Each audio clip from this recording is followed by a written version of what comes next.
last week when we were looking at Camus' review of what he called the metaphysical rebels, we looked at the fictional character Ivan Karamazov and Nietzsche, and we just got up to looking at Hegel, and we ran out of time in that episode, so I'll introduce that a little bit again now, and then I'll go on from there. So one of Hegel's books is called, I think it's Proofs of the Existence of God. I must admit I haven't read it, but it's odd that he would write a book called that. I mean, Hegel really was one of the founders of this kind of what you would regard as atheistic, humanistic kind of philosophy. So he wrote this book called Proofs of the Existence of God. So I think Camus partly explains why he would have done that. And again, I'm not basing this on having read Hegel, but just on reading what Camus said about Hegel. So Hegel, it depends really what you think of as God, basically. So Hegel had this kind of pantheistic idea where God is the universe in a way, a bit like what we were talking about a few weeks ago with Haeckel, the German evolutionary biologist who had this philosophy of monism, where the whole universe is a living entity that doesn't have any particular morality or direction, but it's just one being, and we're all part of it, and we'll always be part of it. So I think Hegel's idea was somewhat similar to that God exists, but he's certainly not the God of Abraham, Isaac, and Jacob, or of Christianity, but he's a being that doesn't really have any particular values or opinions in a way. So he even goes beyond Nietzsche in saying that not only is there no good or evil, or if there is good or evil, it doesn't really matter, that one can't use good as an argument in favour of God, and one can't use evil as an argument against God. So he would probably even reject Ivan Karamazov's idea that we have to reject God because he permits evil in the world. So Hegel was saying it doesn't really matter, there may be evil, that has no impact on God, it doesn't make any difference to anything. Good or evil are just, they certainly don't disprove or prove the existence of God.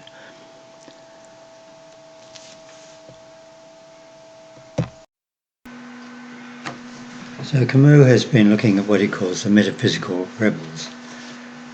So we have to rebel, he says, because of the absurdity of the meaningless of life as he sees it, and also because of the cruelty of the existence of pain and suffering in the world. So we have to rebel, we have to become free, even though that's going to involve us in crime and perhaps murder. And Hegel, he says, has argued that the existence of evil doesn't in any way disprove God. Which is a hard thing to understand. What is he actually saying? That there can be evil and pain and suffering, that doesn't make any difference. God can still be there. You can still have your God if you want to, as you choose to define him. It's not going to make any difference. He's not going to intervene. And then Nietzsche says crime is not an argument against anything. We've overthrown God now. The human will reign supreme. We'll become supermen. We'll do anything we like. And then Camus agreed that will probably lead to the existence of tyrannical governments who might be murderers. He then goes on to talk about Marx, and Marx, of course, was against God. He was also against what he called formal virtue, which I guess he meant bourgeois morality, our bourgeois ideas of what's proper and appropriate and acceptable. He rejects all that. He's going to totally obliterate the bourgeois class. And that's part of the march of history. So So in closing up this section, Camus makes a couple of very powerful statements, really. He says that Nietzsche assented to the world and to nature, but he wanted to subjugate history. On the other hand, Marx assented to history, but he wanted to subjugate nature.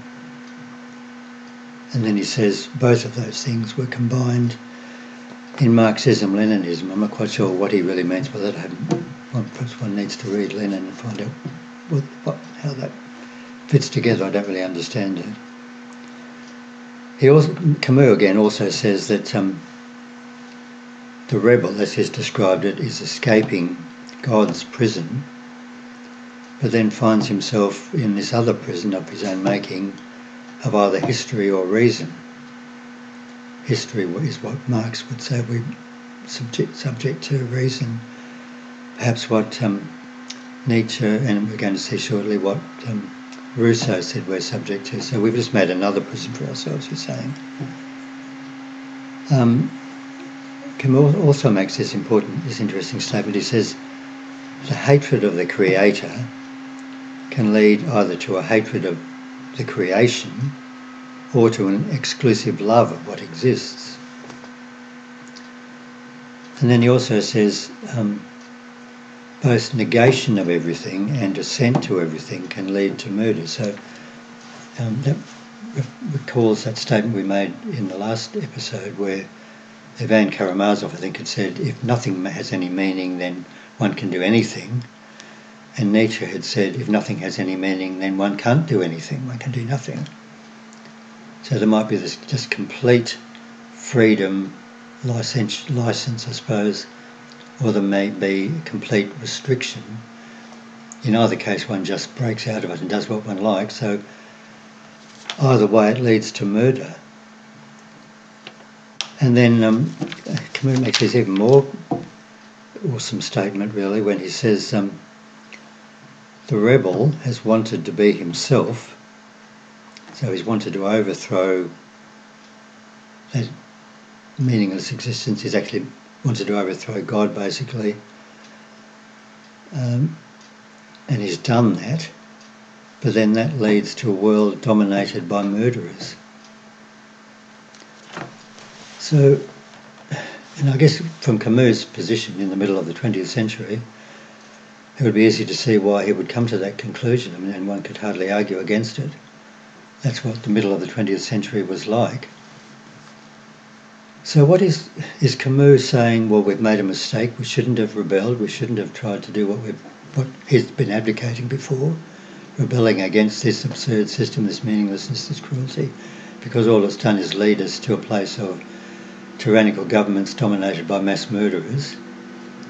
Is he saying we've made a mistake? I've made a mistake. We shouldn't have done that. We should turn back. Or is he saying, well, yes, that's where we've got to, but we have no choice. That was the only option, and so we just have to go on from there. So, having in this book The Rebel set out what it says is the basic problem, and then having described who the rebel is, who is going to oppose this problem, and then having talked about some of the philosophical, metaphysical theories that underlie the rebellion, he now goes on to talk about what he calls historical rebellion, basically a historical survey.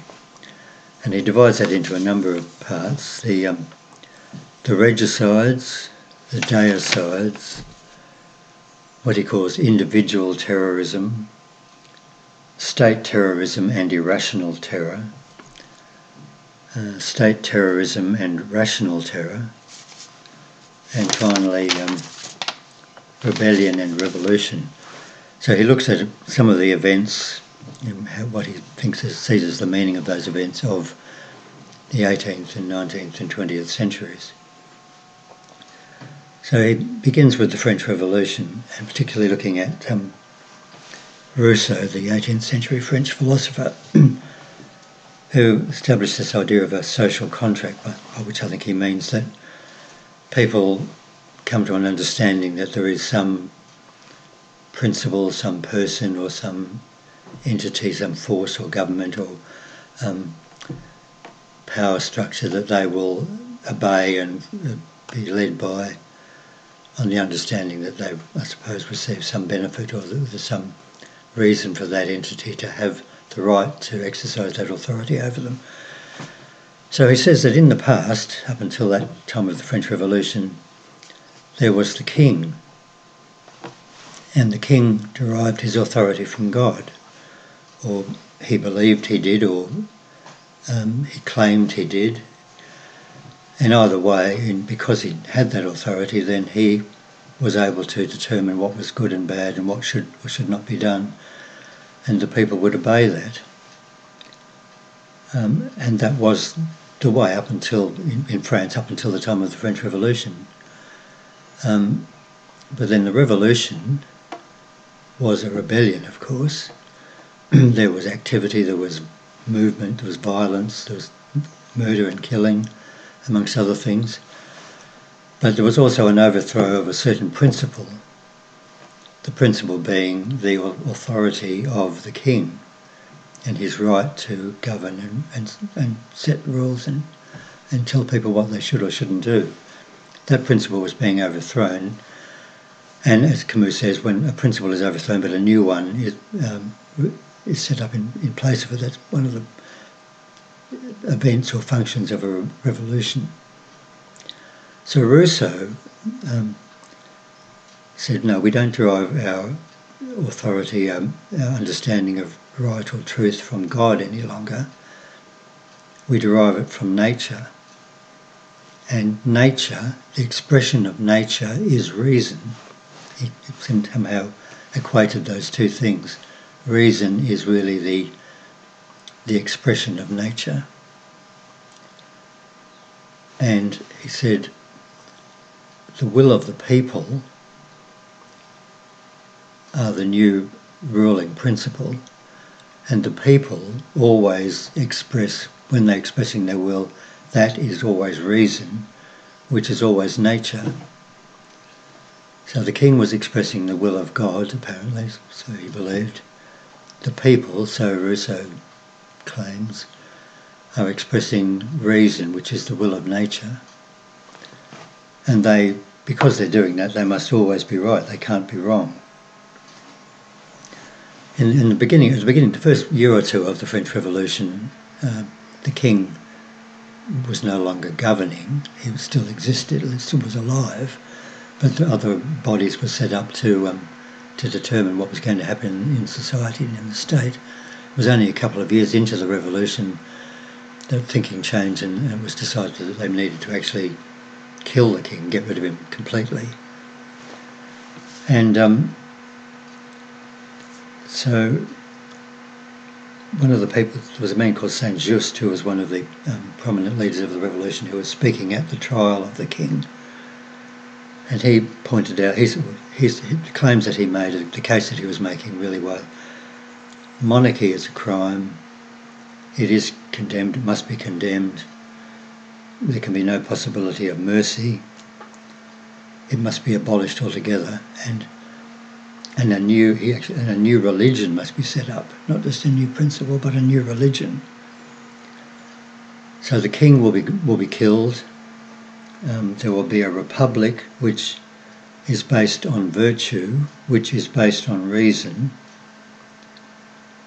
and that reason, as Rousseau claimed, is actually the will of nature, and that is being expressed through the will of the people, and they can't go wrong, they're always right. So virtue is based on reason, that is expressed in a law. Failure to obey the law must be punished because that law is infallible, it's based on reason, which is the will of nature. So any disobedience to that law must be punished, preferably by death, by the guillotine. And that was the new principle that had been established.